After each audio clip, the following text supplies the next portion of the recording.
capítulo 24, el templo de Dios. El pasaje bíblico que más que ninguno había sido el fundamento y el pilar central de la fe adventista era la declaración: hasta 2300 tardes y mañanas, entonces será purificado el santuario. Daniel 8:14. Estas palabras habían sido familiares para todos los que creían en la próxima venida del Señor. La profecía que encerraban era repetida como santo y seña de su fe por miles de bocas. Todos sentían que sus esperanzas más gloriosas y más queridas dependían de los acontecimientos en ella predichos. Había quedado demostrado que aquellos días proféticos terminaban en el otoño del año 1844. En común con el resto del mundo cristiano, los adventistas creían entonces que la tierra, o alguna parte de ella, era el santuario.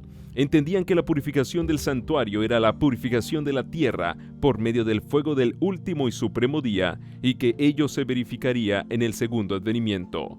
De ahí que concluyeran que Cristo volvería a la tierra en 1844. Pero el tiempo señalado había pasado y el Señor no había aparecido. Los creyentes sabían que la palabra de Dios no podía fallar. Su interpretación de la profecía debía estar pues errada. Pero ¿dónde estaba el error? Muchos cortaron sin más ni más el nudo de la dificultad, negando que los 2300 días terminasen en 1844. Este aserto no podía apoyarse con prueba alguna, a no ser con la de que Cristo no había venido en el momento en que se le esperaba. Alegábase que si los días proféticos hubiesen terminado en 1844, Cristo habría vuelto entonces para limpiar el santuario mediante la purificación de la tierra por fuego, y que como no había venido, los días no podían haber terminado. Aceptar estas conclusiones equivalía a renunciar a los cómputos anteriores de los periodos proféticos. Se había comprobado que los 2300 días principiaron cuando entró en vigor el decreto de Artajerjes, ordenando la restauración y edificación de Jerusalén en el otoño del año 457 a.C. Tomando esto como punto de partida, había perfecta armonía en la aplicación de todos los acontecimientos predichos en la explicación de ese periodo, hallada en Daniel 9, 25 al 27. 69 semanas, o los 483 primeros años de los 2300 años, debían alcanzar hasta el Mesías, el ungido, y el bautismo de Cristo y su unción por el Espíritu Santo. En el año 27 de nuestra era, cumplían exactamente la predicción. En medio de la 70ª semana, el Mesías había de ser muerto. 3 años y medio después de su bautismo, Cristo fue crucificado. En la primavera del año 31, las 70 semanas o 490 años les tocaban especialmente a los judíos. Al fin del período, la nación selló su rechazamiento de Cristo con la persecución de sus discípulos, y los apóstoles se volvieron hacia los gentiles en el año 34 de nuestra era. Habiendo terminado entonces los 490 primeros años de los 2300, quedaban aún 1810 años. Contando desde el año 34, 1810 años llegan a 1844. Entonces había dicho el ángel: será purificado el santuario. Era indudable que todas las anteriores predicciones de la profecía se habían cumplido en el tiempo señalado. En ese cálculo todo era claro y armonioso, menos la circunstancia de que en 1844 no se veía acontecimiento alguno que correspondiese a la purificación del santuario. Negar que los días terminaban en esa fecha equivalía a confundir todo el asunto y abandonar creencias fundadas en el cumplimiento indudable de las profecías. Pero Dios había dirigido a su pueblo en el gran movimiento adventista. Su poder y su gloria habían acompañado la obra, y Él no permitiría que ésta terminase en la obscuridad y en un chasco, para que se la cubriese de oprobio como si fuese una mera excitación mórbida y producto del fanatismo. No iba a dejar su palabra envuelta en dudas e incertidumbres. Aunque muchos abandonaron sus primeros cálculos de los períodos proféticos y negaron la exactitud del movimiento basado en ellos, otros no estaban dispuestos a negar puntos de fe y de experiencia que estaban sostenidos por las Sagradas Escrituras y por el testimonio del Espíritu de Dios. Creían haber adoptado en sus estudios de las profecías sanos principios de interpretación, y que era su deber atenerse firmemente a las verdades ya adquiridas y seguir en el mismo camino de la investigación bíblica. Orando con fervor, volvieron a considerar su situación y estudiaron las Santas Escrituras para descubrir su error. como no encontraran ninguno en sus cálculos de los períodos proféticos, fueron inducidos a examinar más de cerca la cuestión del santuario.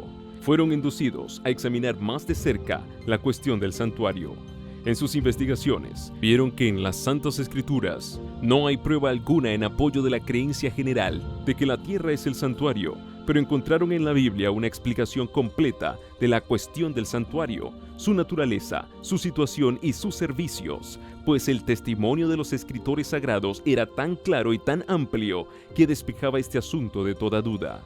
El apóstol Pablo dice en su epístola a los Hebreos: en verdad el primer pacto también tenía reglamentos del culto y su santuario que lo era de este mundo, porque un tabernáculo fue preparado, el primero, en que estaban el candelabro y la mesa y los panes de la proposición, el cual se llama el lugar santo, y después del segundo velo, el tabernáculo que se llama el lugar santísimo, que contenía el incensario de oro y el arca del pacto cubierta toda en derredor de oro, en la cual estaba el vaso de oro que contenía el maná, y la vara de Aarón que floreció, y las tablas del pacto, y sobre ella los querubines de gloria, que hacían sombra al propiciatorio. Hebreos 9, 1 al 5. El santuario al cual se refiere aquí San Pablo era el tabernáculo construido por Moisés, a la orden de Dios como morada terrenal del Altísimo. Me harán un santuario para que yo habite en medio de ellos. Éxodo 25, 8. Había sido la orden dada a Moisés mientras estaba en el monte con Dios. Los israelitas estaban peregrinando por el desierto y el tabernáculo se preparó de modo que pudiese ser llevado de un lugar a otro. No obstante, era una construcción de gran magnificencia. Sus paredes consistían en tablones ricamente revestidos de oro y asegurados en basas de plata, mientras que el techo se componía de una serie de cortinas o cubiertas, las de fuera de pieles y las interiores de lino fino magníficamente recamado con figuras de querubines. A más del atrio exterior, donde se encontraba el altar del holocausto, el tabernáculo propiamente dicho consistía en dos departamentos llamados el lugar santo y el lugar santísimo, separados por rica y magnífica cortina o velo. Otro velo semejante cerraba la entrada que conducía al primer departamento. En el lugar santo se encontraba hacia el sur el candelabro, con sus 7 lámparas que alumbraban el santuario día y noche. Hacia el norte estaba la mesa de los panes de la proposición, y ante el velo que separaba el lugar santo del Santísimo estaba el altar de oro para el incienso, del cual ascendía diariamente a Dios una nube de sahumerio junto con las oraciones de Israel. En el lugar santísimo se encontraba el arca, cofre de madera preciosa cubierta de oro, depósito de las 2 tablas de piedra sobre las cuales Dios había grabado la ley de los 10 mandamientos. Sobre el arca, a guisa de cubierta del sagrado cofre, estaba el propiciatorio, verdadera maravilla artística coronada por 2 querubines, uno en cada extremo y todo de oro macizo. En este departamento era donde se manifestaba la presencia divina en la nube de gloria entre los querubines. Después que los israelitas se hubieron establecido en Canaán, el tabernáculo fue reemplazado por el templo de Salomón, el cual, aunque edificio permanente y de mayores dimensiones, conservaba las mismas proporciones y el mismo amueblado. El santuario subsistió así, menos durante el plazo en que permaneció en ruinas en tiempo de Daniel, hasta su destrucción por los romanos en el año 70 de nuestra era. Tal fue el único santuario que haya existido en la tierra y del cual la Biblia nos dé alguna información. San Pablo dijo de él que era el santuario del primer pacto. Pero, ¿no tiene el nuevo pacto también el suyo? Volviendo al libro de los Hebreos, los que buscaban la verdad encontraron que existía un segundo santuario, o sea, el del nuevo pacto, al cual se alude en las palabras ya citadas del apóstol Pablo. En verdad, el primer pacto también tenía reglamentos del culto, y su santuario que lo era de este mundo. El uso de la palabra también implica que San Pablo ha hecho antes mención de este santuario. Volviendo al principio del capítulo anterior se lee: lo principal pues entre las cosas que decimos es esto: tenemos un tal sumo sacerdote que se ha sentado a la diestra del trono de la majestad en los cielos, ministro del santuario y del verdadero tabernáculo que plantó el Señor y no el hombre. Hebreos 8, 1 y 2. Aquí tenemos revelado el santuario del nuevo pacto. El santuario del primer pacto fue asentado por el hombre, construido por Moisés. Este segundo es asentado por el Señor, no por el hombre. En aquel santuario los sacerdotes terrenales desempeñaban el servicio. En este es Cristo, nuestro gran sumo sacerdote, quien ministra a la diestra de Dios. Uno de los santuarios estaba en la tierra, el otro está en el cielo. Además, el tabernáculo construido por Moisés fue hecho según un modelo. El Señor le ordenó, conforme a todo lo que yo te mostrare, el diseño del tabernáculo y el diseño de todos sus vasos, así lo haréis. Y le mandó además, mira y hazlos conforme a su modelo que te ha sido mostrado en el monte. Éxodo 25, 9 y 40. Y San Pablo dice que el primer tabernáculo era una parábola para aquel tiempo entonces presente, conforme a la cual se ofrecían dones y sacrificios, que sus santos lugares eran representaciones de las cosas celestiales, que los sacerdotes que presentaban las ofrendas según la ley ministraban lo que era la mera representación y sombra de las cosas celestiales, y que no entró Cristo en un lugar santo hecho de mano, que es una mera representación del verdadero, sino en el cielo mismo, para presentarse ahora delante de Dios por nosotros. Hebreos 9:9, 23, 8:5, 9, 24. El santuario celestial en el cual Jesús ministra es el gran modelo del cual el santuario edificado por Moisés no era más que trasunto. Dios puso su espíritu sobre los que construyeron el santuario terrenal. La pericia artística desplegada en su construcción fue una manifestación de la sabiduría divina. Las paredes tenían aspecto de oro macizo y reflejaban en todas direcciones la luz de las 7 lámparas del candelero de oro. La mesa de los panes de la proposición y el altar del incienso relucían como oro bruñido. La magnífica cubierta que formaba el techo, recamada con figuras de ángeles en azul, púrpura y escarlata, realzaba la belleza de la escena. Y más allá del segundo velo estaba la Santa Shekinah, la manifestación visible de la gloria de Dios, ante la cual solo el sumo sacerdote podía entrar y sobrevivir. El esplendor incomparable del tabernáculo terrenal reflejaba a la vista humana la gloria de aquel templo celestial donde Cristo, nuestro precursor, ministra por nosotros ante el trono de Dios. La morada del Rey de Reyes, donde miles y miles ministran delante de Él y millones de millones están en su presencia. Daniel 7:10. Ese templo lleno de la gloria del trono eterno, donde los serafines, sus flamantes guardianes, cubren sus rostros en adoración, no podía encontrar en la más grandiosa construcción que jamás edificaran manos humanas, más que un pálido reflejo de su inmensidad y de su gloria. Con todo, el santuario terrenal y sus servicios revelaban importantes verdades relativas al santuario celestial y a la gran obra que se llevaba allí a cabo para la redención del hombre. Los lugares santos del santuario celestial están representados por los 2 departamentos del santuario terrenal. Cuando en una visión le fue dado al apóstol Juan que viese el templo de Dios en el cielo, contempló allí 7 lámparas de fuego ardiendo delante del trono. Apocalipsis 4:5. Vio un ángel que tenía en su mano un incensario de oro y le fue dado mucho incienso para que lo añadiese a las oraciones de todos los santos, encima del altar de oro que estaba delante del trono. Apocalipsis 8:3. Se le permitió al profeta contemplar el primer departamento del santuario en el cielo y vio allí las 7 lámparas de fuego y el altar de oro representados por el candelabro de oro y el altar de incienso en el santuario terrenal. De nuevo fue abierto el templo de Dios. Apocalipsis 11:19.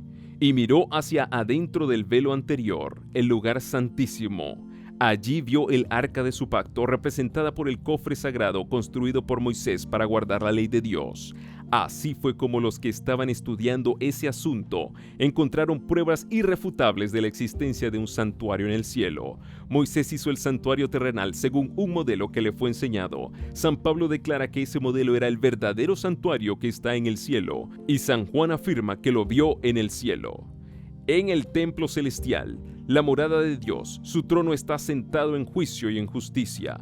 En el lugar santísimo está su ley, la gran regia de justicia por la cual es probada toda la humanidad.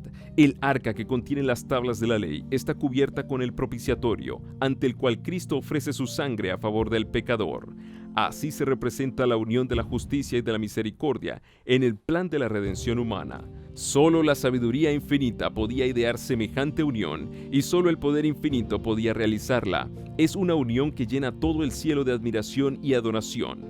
Los querubines del santuario terrenal que miraban reverentemente hacia el propiciatorio representaban el interés con el cual las huestes celestiales contemplan la obra de redención. es el misterio de misericordia que los ángeles desean contemplar, a saber, que Dios puede ser justo al mismo tiempo que justifica al pecador arrepentido y reanuda sus relaciones con la raza caída, que Cristo pudo humillarse para sacar a innumerables multitudes del abismo de la perdición y revestirlas con las vestiduras inmaculadas de su propia justicia, a fin de unidas con ángeles que no cayeron jamás y permitirles vivir para siempre en la presencia de Dios. La obra mediadora de Cristo en favor del hombre se presenta en esta hermosa profecía de Zacarías relativa a aquel cuyo nombre es el vástago. El profeta dice: sí, edificará el templo de Jehová y llevará sobre sí la gloria y se sentará y reinará sobre su trono, siendo sacerdote sobre su trono, y el consejo de la paz estará entre los dos. Zacarías 6, 12 y 13. Sí, edificará el templo de Jehová, por su sacrificio y su mediación. Cristo es el fundamento y el edificador de la iglesia de Dios. El apóstol Pablo le señala como la piedra principal del ángulo, en la cual todo el edificio, bien trabajado consigo mismo, va creciendo para ser un templo santo en el Señor, en quien dice: vosotros también sois edificados juntamente para ser morada de Dios en virtud del Espíritu. Efesios 2, 20 al 22. Y llevará sobre sí la gloria.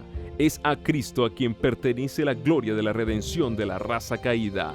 Por toda la eternidad, el canto de los redimidos será: a aquel que nos ama y nos ha lavado de nuestros pecados en su misma sangre. A él sea la gloria y el dominio por los siglos de los siglos. Apocalipsis 1, 5 y 6.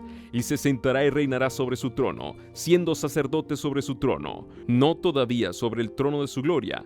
El reino de gloria no le ha sido dado aún. Solo cuando su obra mediadora haya terminado, le dará el Señor Dios el trono de David su padre, un reino del que no habrá fin. Lucas 1, 32 y 33.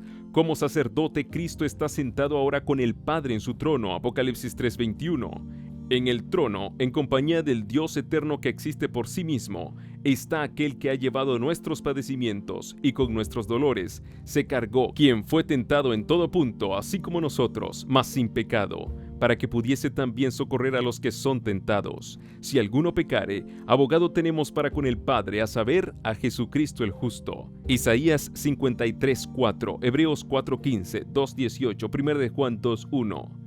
Su intercesión es la de un cuerpo traspasado y quebrantado y de una vida inmaculada. Las manos heridas, el costado abierto, los pies desgarrados, abogan en favor del hombre caído, cuya redención fue comprada a tan infinito precio. Y el consejo de la paz estará entre los dos. El amor del Padre, no menos que el del Hijo, es la fuente de salvación para la raza perdida. Jesús había dicho a sus discípulos antes de irse: no os digo que yo rogaré al Padre por vosotros, pues el mismo Padre os ama. Juan 16, 26 y 27. Dios estaba en Cristo, reconciliando consigo mismo al mundo. 2 de Corintios 5, 19. Y en el ministerio del santuario celestial, el consejo de la paz estará entre los dos. De tal manera amó Dios al mundo, que dio a su Hijo unigénito, para que todo aquel que cree en Él no perezca, sino que tenga vida eterna. Juan 3:16. Las Escrituras contestan con claridad a la pregunta: ¿qué es el santuario? La palabra santuario, tal cual la usa la Biblia, se refiere en primer lugar al tabernáculo que construyó Moisés, como figura o imagen de las cosas celestiales, y en segundo lugar al verdadero tabernáculo en el cielo, hacia el cual señalaba el santuario terrenal. Muerto Cristo, terminó el ritual típico. El verdadero tabernáculo en el cielo es el santuario del nuevo pacto. Y como la profecía de Daniel 8:14 se cumple en esta dispensación, el santuario al cual se refiere debe ser el santuario del nuevo pacto. Cuando terminaron los 2300 días, en 1844, hacía muchos siglos que no había santuario en la tierra, de manera que la profecía, hasta 2300 tardes y mañanas, entonces será purificado el santuario, se refiere indudablemente al santuario que está en el cielo. Pero queda aún la pregunta más importante por contestar: ¿qué es la purificación del santuario? En el Antiguo Testamento se hace mención de un servicio tal con referencia al santuario terrenal. Pero, ¿puede haber algo que purificar en el cielo? En el 9º capítulo de la Epístola a los Hebreos, se menciona claramente la purificación de ambos santuarios, el terrenal y el celestial. Según la ley, casi todas las cosas son purificadas con sangre y sin derramamiento de sangre no hay remisión. Fue pues necesario que las representaciones de las cosas celestiales fuesen purificadas con estos sacrificios, pero las mismas cosas celestiales con mejores sacrificios que estos. Hebreos 9, 22 y 23. A saber, la preciosa sangre de Cristo. En ambos servicios, el típico y el real, la purificación debe efectuarse con sangre, en aquel con sangre de animales, en este con la sangre de Cristo. San Pablo dice que la razón por la cual esta purificación debe hacerse con sangre es porque sin derramamiento de sangre no hay remisión. La remisión, o sea, el acto de quitar los pecados, es la obra que debe realizarse. Pero ¿cómo podía relacionarse el pecado con el santuario del cielo o con el de la tierra? Puede saberse esto estudiando el servicio simbólico, pues los sacerdotes que oficiaban en la tierra ministraban lo que es la mera representación y sombra de las cosas celestiales. Hebreos 8:5. El servicio del santuario terrenal consistía en dos partes. Los sacerdotes ministraban diariamente en el lugar santo, mientras que una vez al año el sumo sacerdote efectuaba un servicio especial de expiación en el lugar santísimo para purificar el santuario. Día tras día el pecador arrepentido llevaba su ofrenda a la puerta del tabernáculo y poniendo la mano sobre la cabeza de la víctima confesaba sus pecados, transfiriéndolos así figurativamente de sí mismo a la víctima inocente.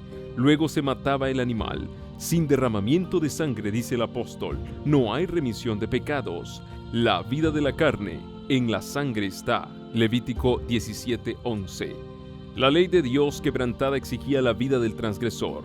La sangre que representaba la vida comprometida del pecador, cuya culpa cargaba la víctima, la llevaba el sacerdote al lugar santo y la salpicaba ante el velo, detrás del cual estaba el arca que contenía la ley que el pecador había transgredido.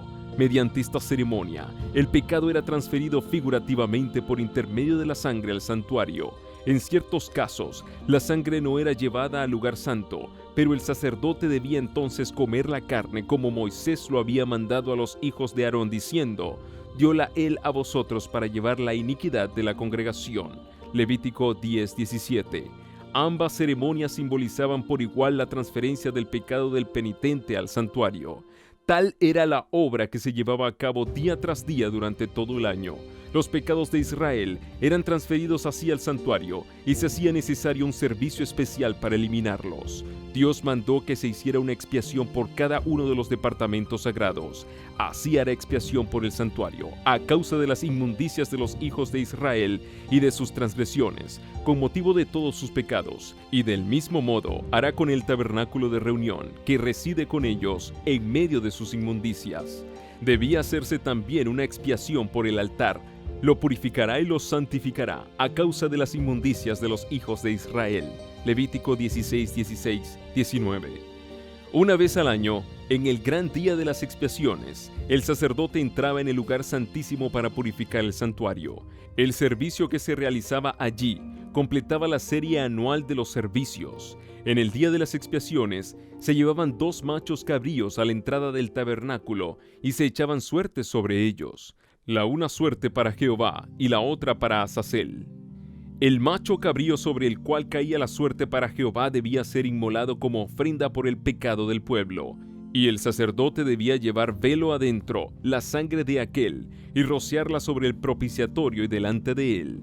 También había que rociar con ella el altar del incienso, que se encontraba delante del velo, y pondrá Aarón entrambas manos sobre la cabeza del macho cabrío vivo, y confesará sobre él todas las iniquidades de los hijos de Israel, y todas sus transgresiones, a causa de todos sus pecados, cargándolos así sobre la cabeza del macho cabrío, y le enviará al desierto por mano de un hombre idóneo, y el macho cabrío llevará sobre sí las iniquidades de ellos a tierra inhabitada. Levítico 16, 21, 22. El macho cabrío emisario no volvía al real de Israel, y el hombre que lo había llevado afuera debía lavarse y lavar sus vestidos con agua antes de volver al campamento. Toda la ceremonia estaba destinada a inculcar a los israelitas una idea de la santidad de Dios y de su odio al pecado, y además hacerles ver que no podían ponerse en contacto con el pecado sin contaminarse. Se requería de todos que afligiesen sus almas mientras se celebraba el servicio de expiación. Toda ocupación debía dejarse a un lado y toda la congregación de Israel debía pasar el día en solemne humillación ante Dios, con oración, ayuno y examen profundo del corazón. El servicio típico enseña importantes verdades respecto a la expiación. Se aceptaba un sustituto en lugar del pecador, pero la sangre de la víctima no borraba el pecado, solo proveía un medio para transferirlo al santuario. Con la ofrenda de sangre, el pecador reconocía la autoridad de la ley, confesaba su culpa y expresaba su deseo de ser perdonado mediante la fe en un Redentor por venir, pero no estaba aún enteramente libre de la condenación de la ley.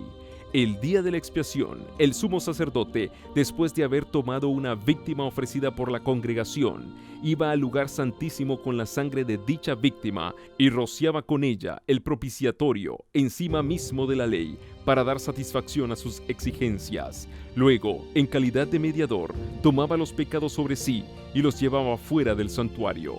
Poniendo sus manos sobre la cabeza del segundo macho cabrío, confesaba sobre él todos esos pecados, transfiriéndolos así figurativamente de él al macho cabrío emisario. Este los llevaba luego lejos y los consideraba como si estuviesen para siempre quitados y echados lejos del pueblo.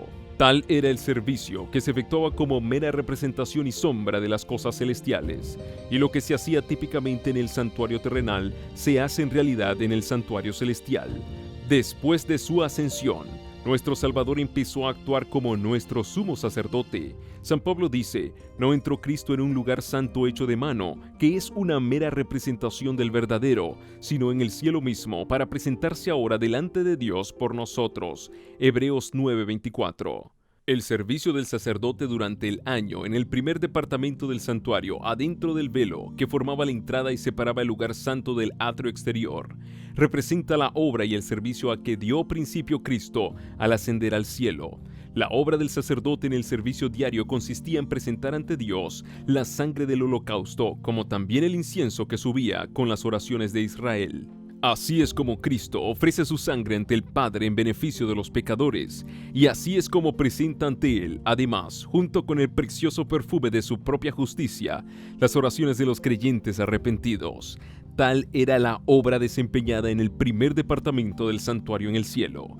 Hasta allí siguieron los discípulos a Cristo por la fe cuando se elevó de la presencia de ellos. Allí se concentraba su esperanza, la cual, dice San Pablo, tenemos como ancla del alma, segura y firme, y que penetra hasta lo que está dentro del velo, a donde, como precursor nuestro, Jesús ha entrado por nosotros, constituido sumo sacerdote para siempre. Ni tampoco por medio de la sangre de machos de cabrío y de terneros, sino por la virtud de su propia sangre entró una vez para siempre en el lugar santo, habiendo ya hallado eterna redención. Hebreos 6, 19, 20, 9, 12.